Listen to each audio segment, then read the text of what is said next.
Sure, here's a 10-minute political fiction story set in contemporary Italy. It blends drama, mystery, and hope, focused on a young woman navigating corruption, history, and power. The Candidate of Silence. Genre: political drama, mystery, approx.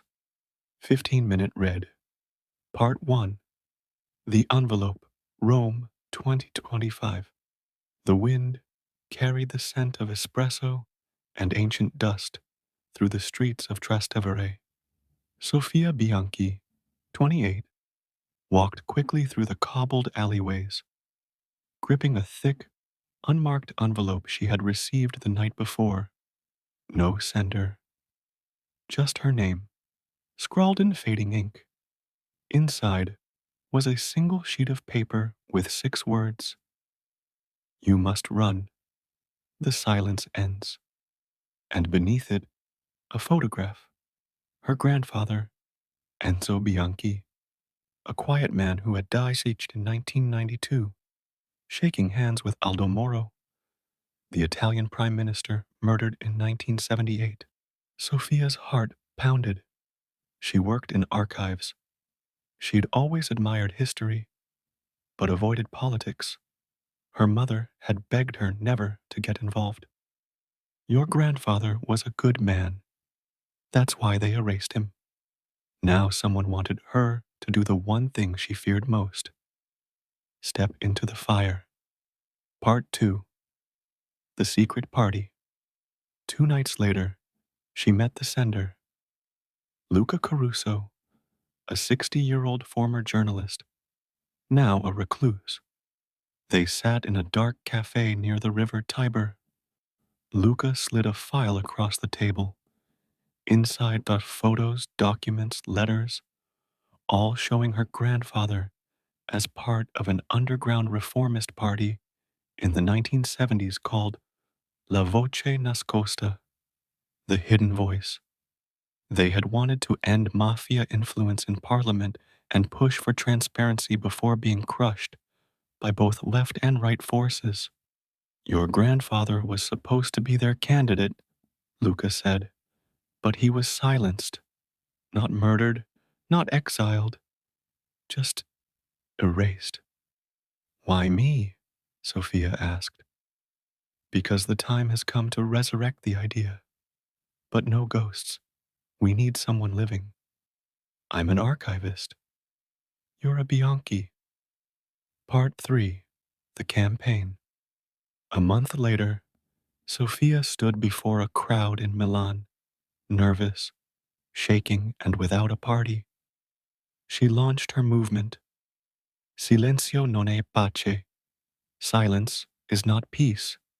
Her campaign was unconventional. No sponsors, no media deals. She live-streamed everything, from cafe meetings to conversations with nurses, immigrants, and taxi drivers. People watched, not because she shouted, but because she didn't. In a nation tired of shouting, her quiet, precise words hit deeper. She refused to attack her opponents. Instead, she exposed policies, using archive documents and historical patterns to show how corruption repeated in cycles. She wasn't just fighting today's problems, she was exposing the lies that had survived for generations. Her slogan spread: "The new Italy doesn't start with noise.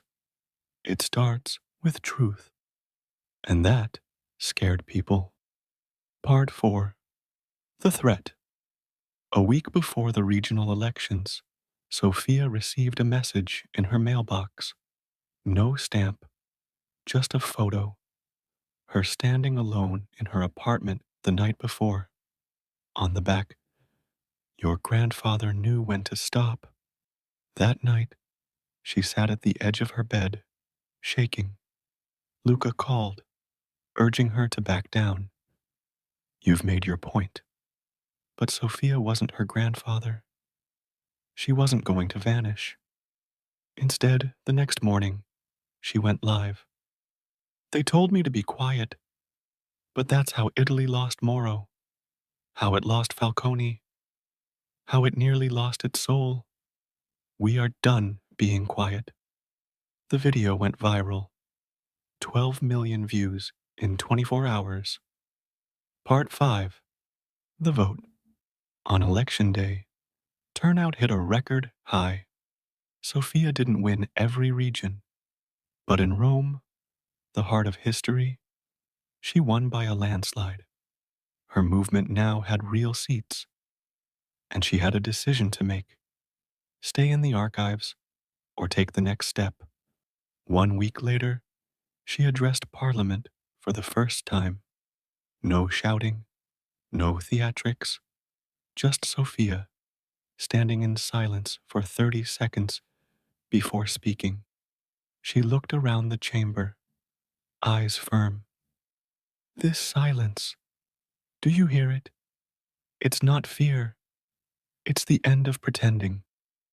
And with that, the chamber, usually roaring with insults and interruptions, stayed completely silent. Not out of respect, but out of something rarer: possibility. Epilogue. Months later, Sophia placed flowers at her grandfather's grave in Torino. Engraved on the new tombstone: Enzo Bianchi, politician, dreamer, unheard until now. She stood for a long time, letting the silence speak. Then she turned away. She had a country to help rebuild. Would you like this story turned into a novel chapter, a script, or a series? I can continue it with intrigue, romance, or more political twists.